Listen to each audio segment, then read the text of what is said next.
যখন বান্দা ধৈর্যের সাথে ইবাদত করবে এবং ইবাদতের পরে আল্লাহ তাআলার কাছে সাহায্য চাইবে, ধৈর্যের পরে আল্লাহ তাআলার কাছে সাহায্য চাইবে, আল্লাহ তাআলা তার বিপদ দূর করে দিবেন। সবাই বলেন সুবহানাল্লাহ।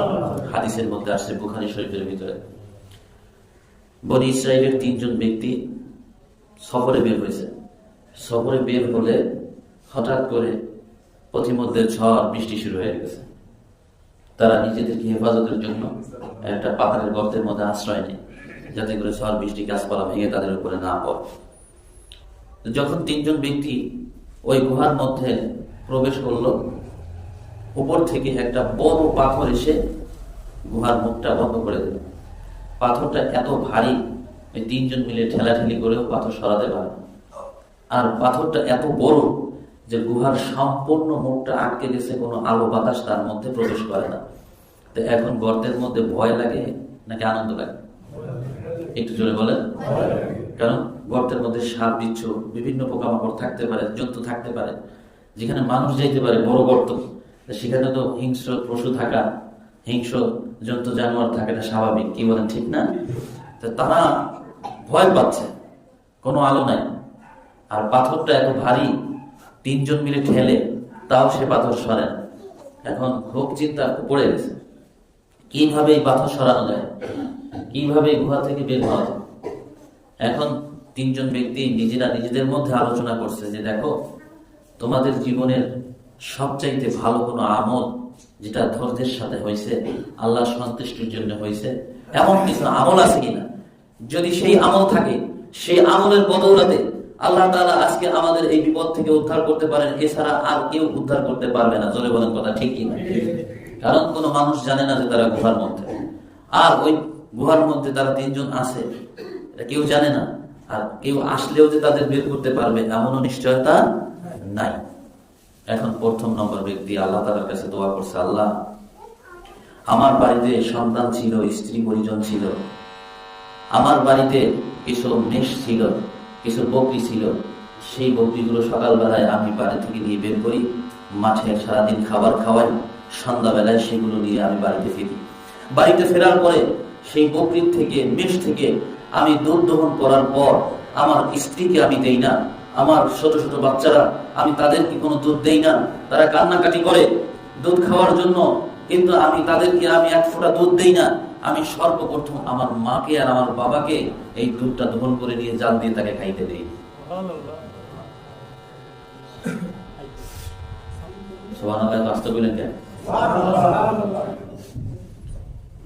সর্বপ্রথম আমার যাদেরকে আমি খাওয়াই তারা হলেন আমার বাবা মা। মুসলমান ভাইরা আমার,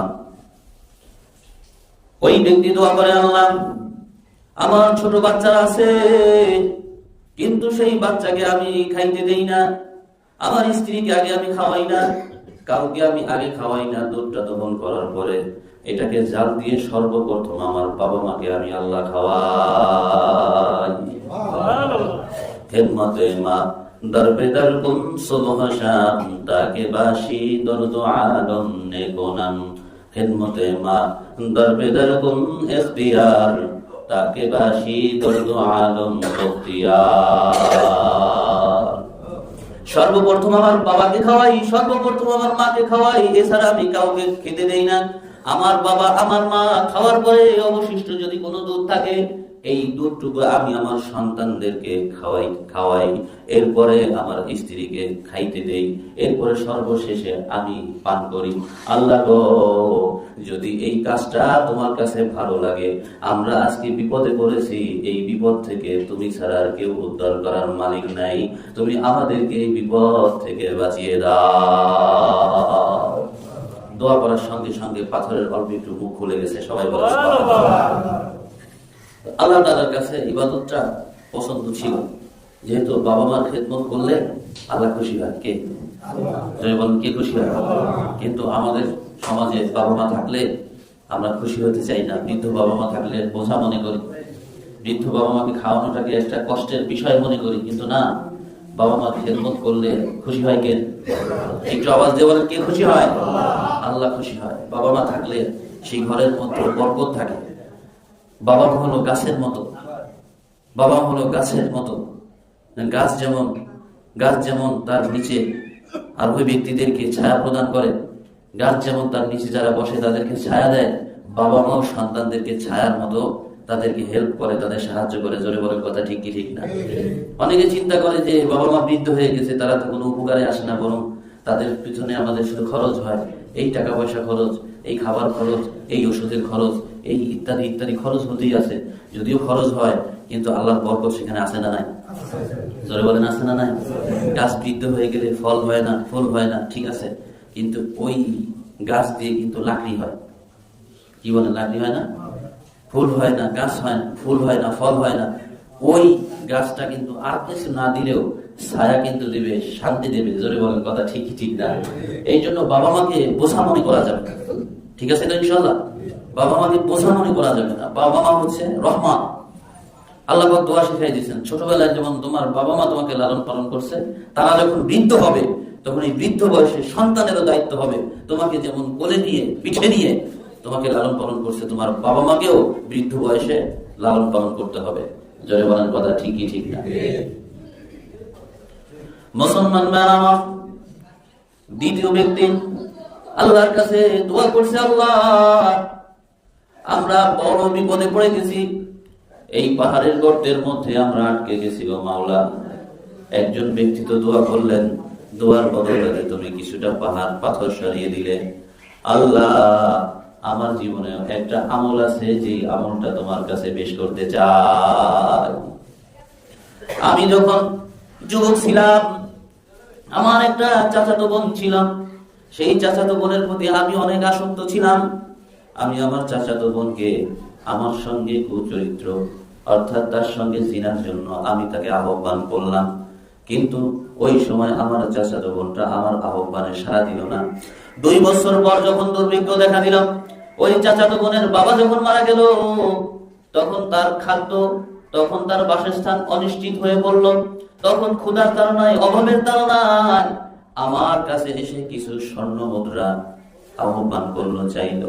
আমি তাকে 120টি স্বর্ণ মুদ্রা দিলাম এবং বললাম, তোমাকে আমার সঙ্গে একটা রাত হলেও আমার সঙ্গে থাকতে হবে।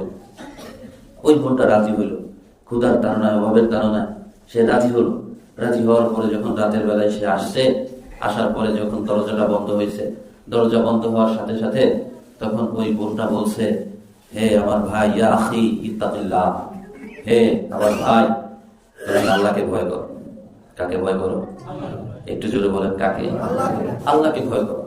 যখন আল্লাহকে ভয় করার কথা বলছে আল্লাহ, তখন আমার দিলের মধ্যে তোমার ভয়, তোমার জাহান্নামের ভয়, আগুনের ভয় এত পরিমাণে আমার মধ্যে জাগ্রত হয়েছে।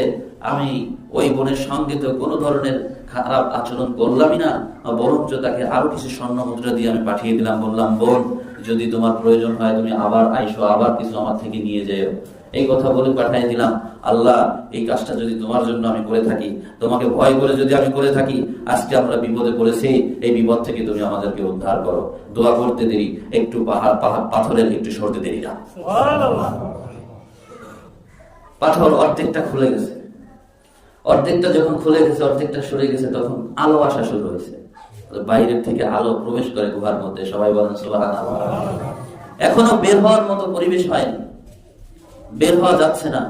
অর্ধেকটা পাথর সরে গেছে ঠিক, কিন্তু এখনো বের হওয়ার মতো পরিস্থিতি তৈরি হয় নাই। এখন আর বাকি আছে কয়জন? আর কয়জন বাকি আছে? একজন। ওই একজন লোক সে দোয়া করছে, আল্লাহ আমার জীবনের একটা আমল তোমার কাছে পেশ করতে চাই। আমি আমার বাড়ি তৈরি করার সময় চারজন মিস্ত্রিকে আমার ঘরের তৈরির জন্য আমি নিয়েছিলাম এবং তাদের সঙ্গে আমি কন্ট্যাক্ট করেছিলাম। ঘর তৈরি শেষে প্রত্যেককে আমি 5,000 সোনার মুদ্রা করে দেব। 5,000 সোনার মুদ্রা। 4জন ব্যক্তি, 3জন ব্যক্তি তাদের 3 5 15,000 সোনার মুদ্রা নিয়ে চলে গেছে, কিন্তু একজন মিস্ত্রি তার 5,000 সোনার মুদ্রা আমার কাছে ছিল, সে নিতে আসে না। আমি এই 5,000 সোনার মুদ্রা দিয়া প্রথমে কতগুলো ছাগল ক্রয় করেছি, এরপরে কয়েকটা গরু ক্রয় করেছি। এইগুলো আস্তে আস্তে বৃদ্ধি পেতে পেতে ছাগলের গোয়ালটা ভরে গেছে, গরুর গোয়ালটা ভরে গেছে। এরপরে আমি এগুলো বিক্রি করে আমি উট কিনেছি, আমি ঘোড়াশালায় অনেকগুলো ঘোড়া কিনেছি। এই ঘোড়াগুলো অনেক দামি, অনেক মূল্য। উটগুলো অনেক দামি, সব ওই 5,000 সোনার মুদ্রার মাধ্যমে হয়েছে। 5 বছর পরে ওই মিস্ত্রি এসে লোকটার কাছে চাইছে যে আমার পাওনাটা আপনি আমাকে বুঝাই দেন। তখন ওই বাড়ির মালিক বলছে মিস্ত্রি, এই যে যত দেখো গরু, যত দেখো ছাগল, যত দেখো উট, যত দেখো ঘোড়া, সব তোমার টাকা, তুমি সব নিয়ে চলে যাও, সবগুলো তোমার টাকা। কিন্তু আপনি আমার সাথে আমি 5,000 সোনার মুদ্রা আপনার কাছে পাই, এতগুলো 200-500 বকরি, 200 উট, 100 ঘোড়া, এত 5,000 সোনার মুদ্রা দিয়ে এত কিছু হয় না। আপনি আমার সাথে যোগ করতেছেন, আপনি আমার সঙ্গে উপহাস করতেছেন, এগুলো আমার না। তখন ঘরের মালিক বলছে যে না, এগুলো সব তোমার যে টাকাটা দিছিলাম না, সেই টাকাটা আমি এই কাজে ব্যয় করে আস্তে আস্তে আস্তে আস্তে এই পর্যায়ে সম্পত্তি হয়েছে, এগুলো সব তোমার, এগুলো আমার না, তুমি সব নিয়ে যাও। বলে সত্যি? হ্যাঁ সত্যি। ওই ব্যক্তি তখন দোয়া করে, আল্লাহ, ওই মিস্ত্রি তার সব পশু নিয়ে চলে গেছে, আমি তাকে বাধা দেই নাই, আমার কষ্ট পরিশ্রম যেগুলো হয়েছে এই জন্য আমি তার কাছে কোনো কিছু চাই নাই। আল্লাহ, এই জন্য যদি তুমি খুশি হও, এই কাজটা যদি তোমার জন্য আমি আল্লাহ করে থাকি, আজকে আমরা একটা বিপদের মধ্যে পড়েছি আল্লাহ, এই পাহাড়ের মধ্যে আমরা আটকে আছি, গর্তের মধ্যে, এই পাথরের চাপায় আমরা পড়ে আছি, আল্লাহ তুমি আমাদেরকে এই পাথরটা সরিয়ে দাও। বলতে দেরি, বাকিটুকু সরে যাইতে পাথর দেরি না। জোরে বলেন সুবহানাল্লাহ। পুরো খুলে গেছে গর্তের মুখ, সবাই বের হয়ে আসছে, এসে আল্লাহ পাকের শুকরিয়া আদায় করছে। আল্লাহ, তোমার জন্য ইবাদত করেছিলাম, তোমার জন্য, তোমার সন্তুষ্টির জন্য করেছিলাম, ধৈর্যের সাথে করেছিলাম, তোমাকে পাওয়ার জন্য করেছিলাম। আল্লাহ তাআলা এই কারণে বিপদ থেকে বাঁচিয়ে দিলেন। কে বাঁচিয়ে দিলেন? জোরে বলেন কে? আল্লাহ বাঁচিয়ে দিলেন। এই জন্য ভাই, আস-সাবরু আনিল মাসিয়া